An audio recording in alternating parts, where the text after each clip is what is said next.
और भाई विजय लंबड़दार जी, धर्म जी, और हमारे सरपंच एसोसिएशन के प्रधान भाई धर्मपाल जी, राकेश सरपंच जी, पुराना भाई हमारा दादा सरपंच, सभी आए हुए पार्षदगण, नगर निगम के प्रधान और भाई सभी सरपंच, पूर्व सरपंच, सैदपुर मोहम्मदपुर के उपस्थित सम्मानित बुजुर्गों, माताओं, बहनों, नौजवान भाई और प्यारे बच्चों, आप लोगों ने जो मान सम्मान दिया इसका आप सबका तहे दिल से शुक्रिया अदा करता हूं।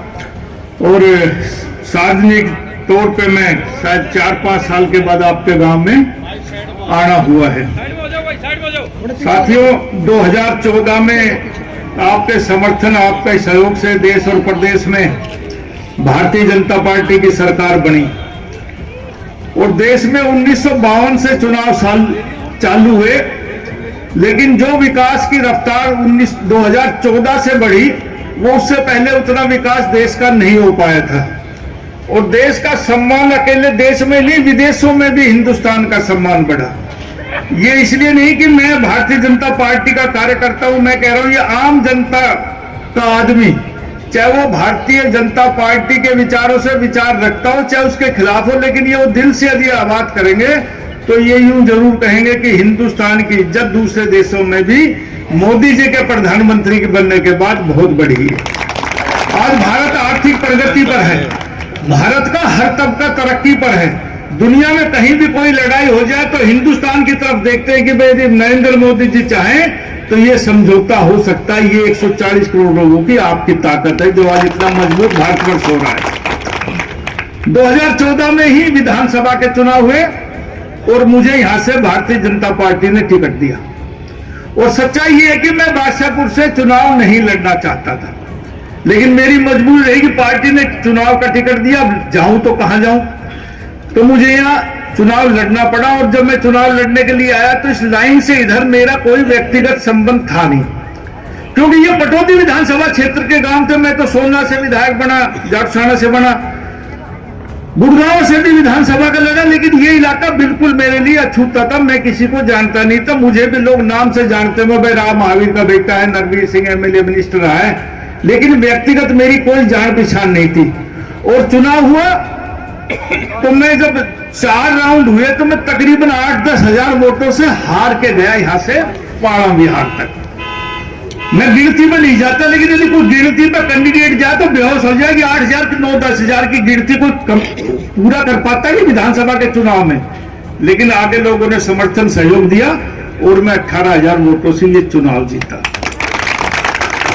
साथियों, जब मैं चुनाव जीत के जा रहा था डीएसडी कॉलेज से, तो मैंने अपने मन में एक प्रतिज्ञा करी कि जब मैं पहले एमएलए बनता था तो मैं लोगों के खिलाफ बहुत रहता था, जो खिलाफ होते थे, लेकिन मैंने मन बनाया कि नहीं यार, इस कभी कभी मौका मिलता है, हाँ इसी का हाथ लगा रहा हूं, तो यार हम काम करें, खिलाफत की राजनीति क्यों करें। तो मैंने मन में प्रतिज्ञा करी कि अब का बुरा किसी का नहीं करेंगे, भला चाहे जितना हो जाए उतना करो। और भाई मैंने कोशिश करी, ये सही है भाई धर्मपाल जी ने कहा, दादा ने भी कहा, और जितने भी सरपंच थे जब मैं चुनाव लड़ रहा था तो मेरे ये तकरीबन खिलाफ थे। और जब मैं मिनिस्टर था, पंचायत के चुनाव ये लोग सरपंच बने, मैंने कहा भाई गांव ने चुन के भेजा है, जैसे लोगों ने मुझे हल्के से चुन के भेजा था ऐसे गांव ने इनको चुन के भेजा, तो अब ये मेरी जिम्मेवारी बनती है कि भाई मैं इनके विकास के काम करूं। और मैं गारंटी से कह सकता हूं कोई सरपंच पीछे से भी, ये नहीं कि आज मेरे मंच पे कह रहे हैं, यदि कोई सरपंच जो मेरे टाइम में था वो यूं कहे कि भाई हमारा ये काम इस नरवीर सिंह ने नहीं किया तो भाई मेरी वोट मत देना, एक भी आदमी नहीं कहेगा कि मैंने ये काम, भाई मैं गया था पंचायत के तौर पर ये नहीं हुआ। तो विधायक का और एमएलए का काम तो ये तो सार्वजनिक तौर पर काम हो वो काम करने की कोशिश करनी चाहिए। हमारा गुड़गांव जिला हरियाणा के खजाने में सबसे ज्यादा पैसा देता है, पहले तो 50% देता था, अब तो 62% के आसपास पैसे देता है।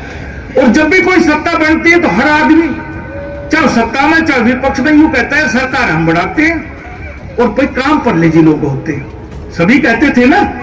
लेकिन 2014 की सरकार बनने के बाद आप लोगों को पहली बार महसूस हुआ होगा कि भाई सरकार हमारी है, और ये हमने दर्शाया कि गुड़गांव में विकास के काम कैसे होते हैं। सारे हरियाणा में पहले 12 फुट की सड़कें होती थी और अब गाड़ियां इतनी आ गई, और अब गुड़गांव ने हर जिले में गाड़ियों की संख्या बढ़ गई। आप किसी गांव में चल जाए हरियाणा कोने में, जब 2 गाड़ी आती है अब 100 200 गाड़ी होगी। हमारे जिले में तो मेरी ख्याल तक कोई भरी बाकी नहीं होगी जिसमें गाड़ी नहीं होगी।